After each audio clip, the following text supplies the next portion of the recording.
They both looked at me like I was totally nuts. They had this weird expression on their face. I mean, not that I blame them.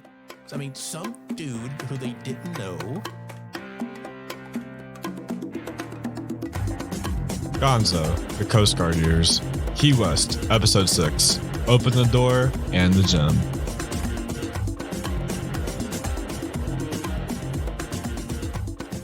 Like most stories, good or bad, there's always a love story or a love triangle of sorts. However, in this case, it's more of a case. I said case too many times. A case of mistake of she's totally into me, but she's not. But when you're 19, well, that's how you act and you think and you're stupid. And I was 19. While I was being complimented back, when I mentioned in episode 5 of being an asshole, there was also this other weird thing going on around me with respect to one of the new boots. And speaking of boots, you probably have guessed it, I'm referring to the boot with the white, cowboy boots with tassels on them, if you remember. Now, I don't remember if those boots were smooth leather or a suede thing or whatnot, but, it didn't even really matter because, I'm not much of a fashion conscious person today, and I totally was not back then, so I really couldn't tell you exactly. Anyway, I don't know why I'm talking about boots, but my fashion sense was so bad. I used to run around pretty much in a pair of those Coast Guard sweats that they gave us in boot camp, like these really dark sweats, and I just cut them off around the knee and basically tooled around in those pretty much 24/7. I also had these 2 tank tops that I always wore. There was like an ocean blue one, might have been more like electric blue, and this really weird ass green one it was almost a fluorescent green, like lime fluorescent green. Yeah, I don't know what I was thinking back then. The weird thing is I never wore tank tops, back home in Virginia. I mean, I think I did once, and man, did I get teased. I mean, I had such skinny arms and shoulders. I mean, I still kind of do now, but anyway. The weird thing is, though, when I did it in Key West, nobody made fun of me. No one said a thing. I know I had skinny shoulders then too, but no one said shit. I don't know. Go figure. I don't know why I'm babbling about this, but I clearly have issues that have not stopped. Back to tassel boots. And if I remember correctly, she was from the great state of California. She was, how do I say this? In my personal humble opinion, she was pretty hot. As a matter of fact, I think most of the guys around her or saw her thought she was pretty hot. She and I became friends pretty quickly. I'm pretty sure it was because, she was just out of boot camp and I was out of boot camp pretty new as well. And basically, I seemed pretty harmless. And I think also because I was usually pretty awkward as fuck around girls. I'm still awkward today, but that's a totally different story. And maybe she thought that awkwardness was kind of cute. I don't know. Anyway, so I'm not particularly sure when things started to go the way they did. And I'm not sure of everything that actually happened, but I'm going to try to piece together all the salient bits so I can get to the point of this particular episode. So for now, I'm going to call Miss Tassel Cowboy Boots Patty. Patty and one of the other boots that I mentioned previously who went by the name of Katie Susan. And again, I don't know if it's actually Katie Susan. I think her name might have been Katie or might have been Susan. I don't remember which. I should just probably pick one. So we're going to go with Susan. I like Susan. So Katie, damn it. So Patty and Susan like to hang out quite a bit. They hung out a lot together because, they came together. They showed up, I think, the same day. And like most of the females, they always hung out together. It was just more comfortable that way. It was better than hanging out with the rest of us knuckleheads. Now, it was pretty obvious at this point that all the dudes, and in particular Petty Officer Jalapeno, were into her. Patty, that is. And yes, I was into her too. The difference between me and all the other schleps was that she actually spoke to me and at one point eventually would start hanging out together. Sometimes she'd hang out with Brooklyn and I together when she wasn't hanging out with Susan.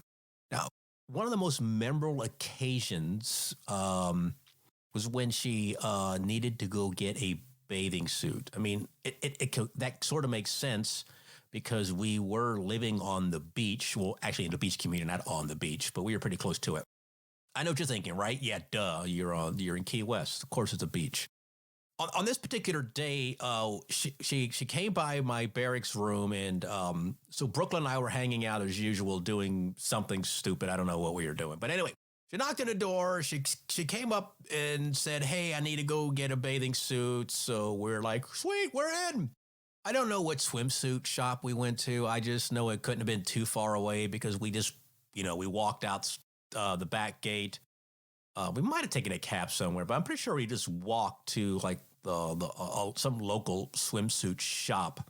And, the three of us went in. And, walking into like a swimsuit shop that was geared towards women pretty much had the same effect on me as it did when I was younger. And my mom would drag us to the clothing store, and she went to the lingerie department. I mean, I clearly did not feel like I belonged there because it was pretty awkward being a dude with another dude walking into a women's swimsuit store. I mean, thankfully we were with another girl with a girl, not another girl, with Patty, because that would have been super awkward. Okay, so maybe not so much in Key West, Florida. Yeah, as a matter of fact, now that I think about it, that probably wouldn't have been too weird, but I don't think they would have had a suit big enough to fit Brooklyn's fat ass. Okay, anyway, all right, okay, I got to stop being so stupid. When we walked in, the shopkeeper, immediately came up to us, and I guess it was pretty obvious that we were here for Patty, so she went to start helping out Patty, asking her what she was looking for, and all that kind of cool stuff. And so as a lady and Patty were, going through stuff, and Patty would look over at Brooklyn and I and go, "How does this look?" and asking us for our opinion. So Patty was clearly going for like this whole sexy bikini look thing, in which that turned out to be a really cool thing because it made the whole shopping adventure really interesting. I mean, let's face it, this was like a really weird situation going on, but it was all good, right? So Patty had picked out 2 swimsuits, and just before she went into the dressing room, the lady who was running the shop and helping her out stopped her real quick and handed her a different top. I mean, it was a matching top to the bottoms, but she said to Patty, "Here, this one is a bigger top. I think you'll need it."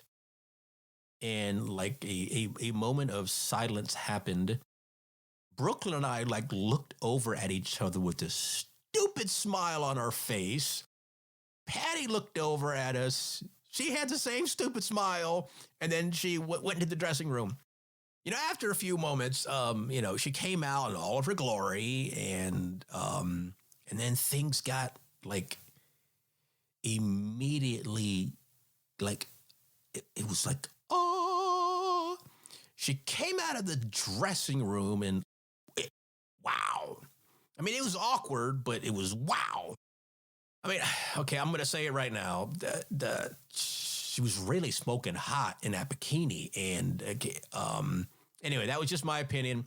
She went back inside the dressing room, tried on the other one. She came out with that. That was looking great.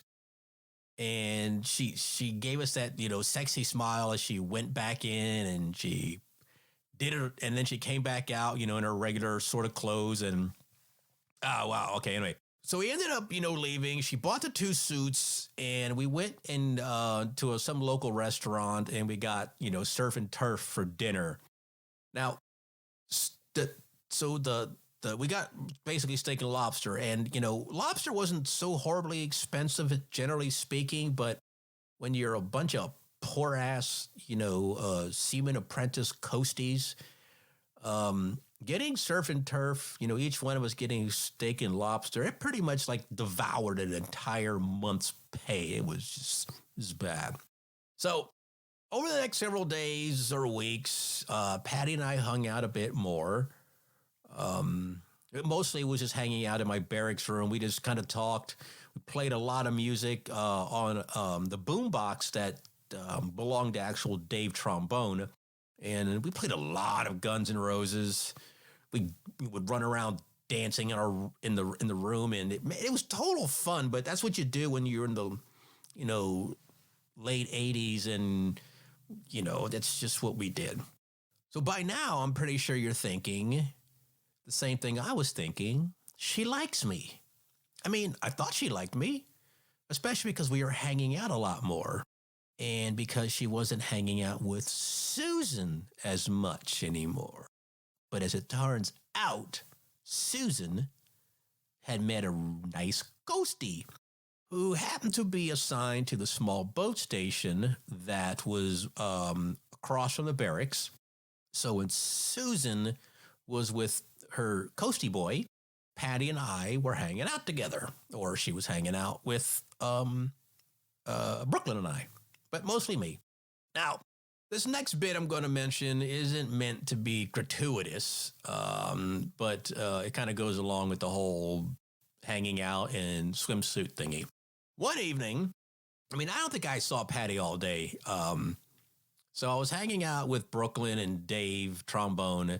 We were in the room. We were watching TV. I don't know what we were watching. It was probably Miami Vice or something for all I know. But, the lights were out, and the only light in the room was the light coming from the TV. One of those things that I always found interesting about being in the Coast Guard is that a bunch of dudes can be sitting in a room with the lights off and really up close and personal, and there's not a lot of personal space in between you all, and it's not a big deal. You don't say shit to each other. But any other time, it's just really weird. But anyway, so we're watching TV, and then all of a sudden, somebody starts banging on the fucking door, and we're all, thinking the same thing. Who the fuck is that? I hopped up, I went to the door, and to my surprise, pleasant surprise, it was Patty. And she was wearing one of those bikinis that we had gotten at the store. She she had one of those sheer wraps over her shoulders, but it was open in the front, so it didn't leave anything to the imagination. And it was obvious by the way she was talking and acting, she had been drinking. Okay, let's face it. She basically was drunk. And she was babbling on about she couldn't open her room door. And if I remember correctly, she was on the floor above me towards the end of the hallway. And also the locks on these doors for the rooms were made from these cheap push button sort of locks. The mechanisms didn't always work so well because they just they weren't made to handle the salt air. So yeah, they weren't really that great. Also, I think sometime later they ended up replacing those push button locks, combination locks with regular, key locks. Anyway, I think so. Patty was basically babbling about how she couldn't get the lock to work or the door combination thing to work. So I asked for the code, and before I tried it on the door, I asked several times if we were actually at her room. That would really suck if I was trying to open the wrong door. As it turns out, we were at the right door. I entered in the code, and the door opened. I looked in and saw Patty's two roommates. They were already in the room. They both looked at me like I was totally nuts. They had this weird expression on their face. Not that I blame them. Some dude who they didn't know. Well, maybe they did know me. I thought I actually had seen them before on the base, but clearly we weren't friends. But anyway, here I was, some dude that they don't know, standing next to a girl that in a bikini, who happened to be the roommate. So I guess it wasn't all that strange. But anyway, They gave me some really strange look, and it was obvious that it was probably warranted. Patty turned to me. She gave me a hug, said some nice things, and then she said she was going to go change her clothes and come back down to my room. I thought, cool. All right, I'll see you in a few. She didn't come back down, by the way. However, when I got back down to the room, Brooklyn and Dave were still sitting there watching TV and acted shocked that I came back so quickly. So as it turns out, they thought Patty and I were going to be getting busy, which honestly would have been pretty awesome, but that didn't happen. And of course, they wouldn't stop commenting on how she was dressed and what does she actually want and all that kind of nonsense. So I sort of blew it off and just basically said, you know, dude, just it's okay. She just thinks I'm a nice guy, and that's about it. I mean, I thought she liked me, and apparently Petty Officer Jalapeno thought she liked me, because it wasn't long after this particular incident that Petty Officer Jalapeno came up to me and told me that I was temporarily being assigned to the Navy base gym. Pretty sure I was the only coastie amongst all of us who ever had to work there. It was basically, get this, you had to get to the gym around 11 a.m., work till about 1, then you'd close it for like an hour or so, and then reopen it till like 7 each night, or something like that. Maybe it was 10 to 7. I don't recall exactly. But what I did know is that it wasn't going to be like it was before at the barracks. It wasn't going to be my normal routine that I've been doing. No, I was going to be there at the gym for the next 30 days. 30 days. What the hell? At the gym. I was going to be working at the gym. Now, what made this even worse was that the Navy gym was about a 20-minute walk or so from the barracks. My only way to get there was to walk, which was really fucking shitty. The asshole Petty Officer Jalapeno knew I didn't have a car, and somehow he thought it'd be okay for me to walk to work every day. I mean, everybody walks, right? But fuck! I had to walk 20 minutes to get to work in the heat. Have you ever walked 20 minutes in the Key West heat? Holy cow. Which made it work. Okay, and not only that, I mean, I literally left 30 minutes early to make sure I got there on time. I mean, it never left me any time to actually get lunch. You know why?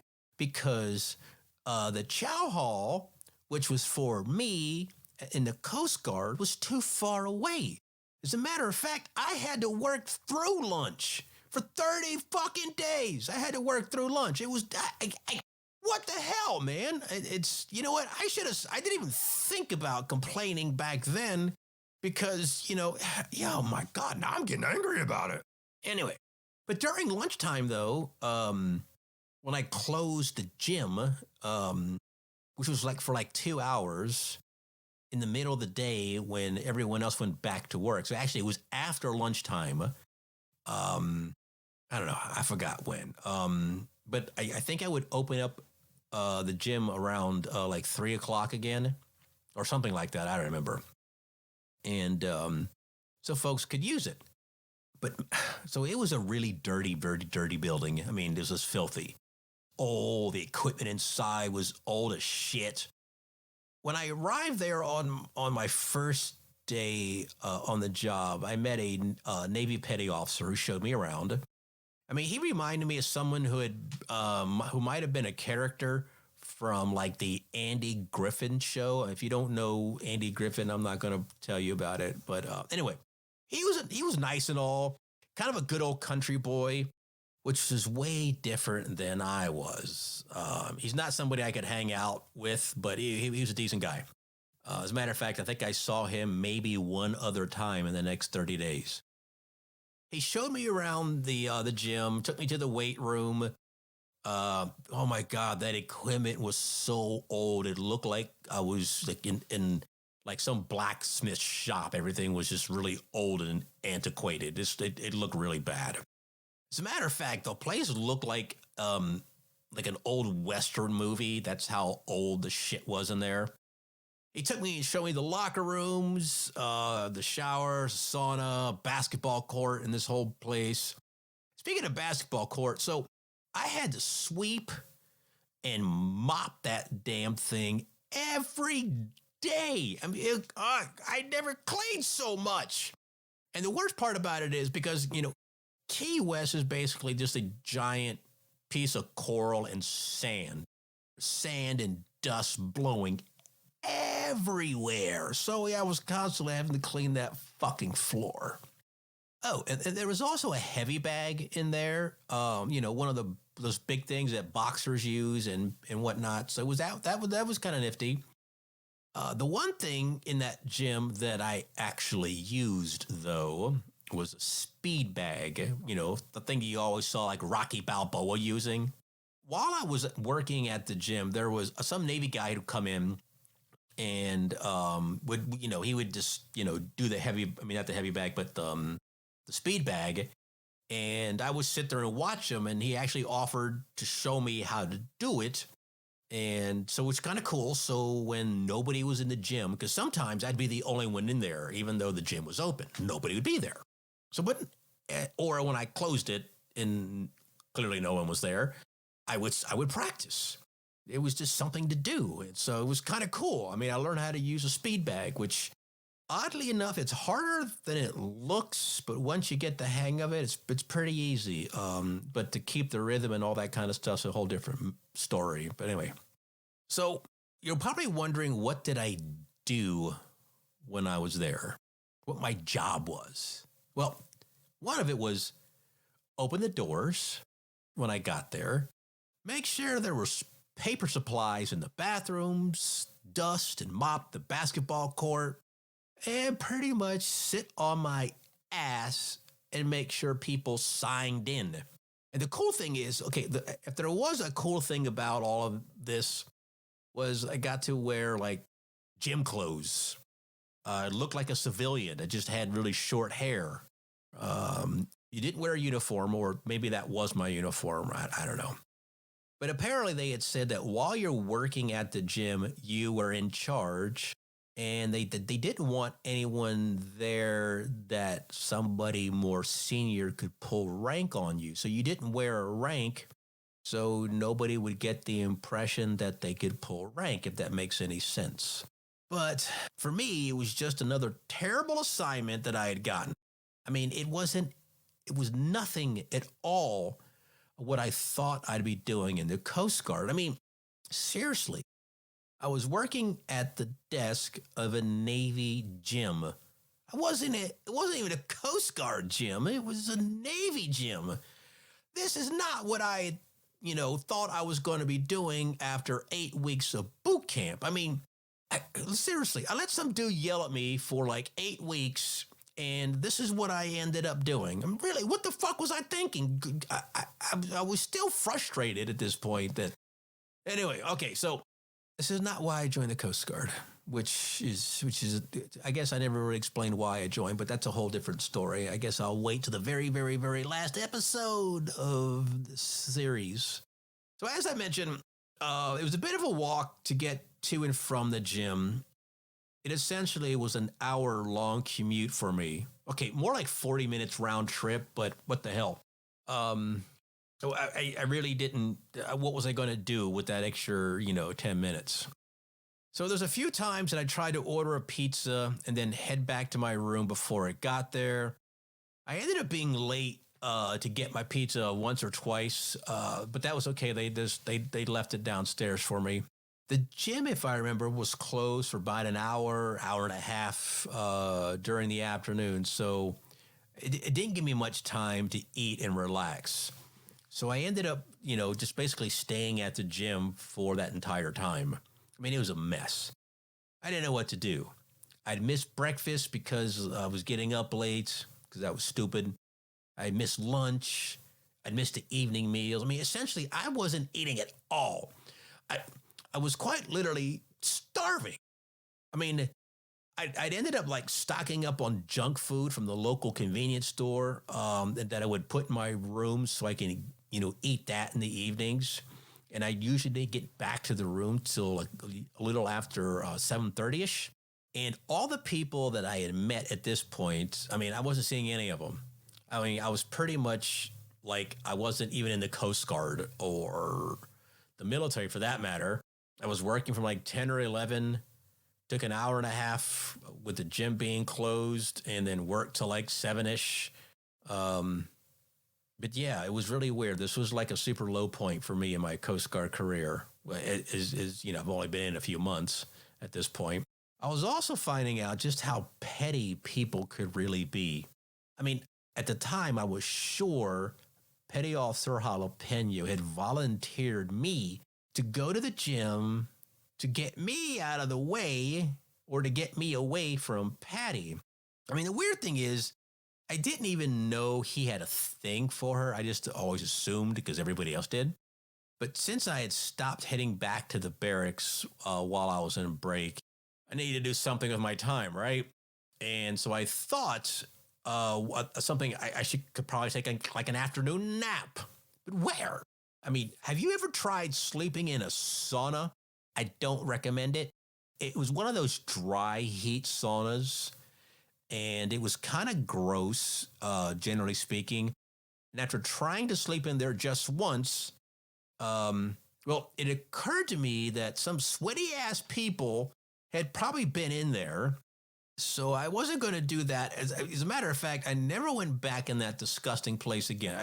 After it occurred to me, oh my God, some naked fat guy was sitting here. It's just icky. No. But towards the end of my 30 days, I recall this one particular Friday evening, and I remember I was being pretty frustrated. I had just closed the gym for the night. I was hoping to catch up with some of the folks I had met while I was in the Coast Guard at the barracks, and of course, see Patty. It was still wintertime, so it was dark by now. I was walking back. A car was coming down the road towards me. It slowed down just a bit. Passengers were Jalapeno. He was driving. The blonde seaman guy, SN seaman guy from episode 1. Susan and Patty were in the car. They were all laughing and whooping, woohoo! As they drove by, they were beeping the horn, and it was clear to me that they had already been drinking and they were off to have fun for that evening. I just remember looking at them thinking, fuck, now I'm mad as shit. That is exactly what I wanted to be doing, going out and having fun. Not spending my Friday night evening, that sounded weird. Not spending my Friday evening working at the fucking Navy gym. And now, instead of having fun, I was going to go back to my room, take a shower, eat Fritos and jalapeno cheese dip for dinner.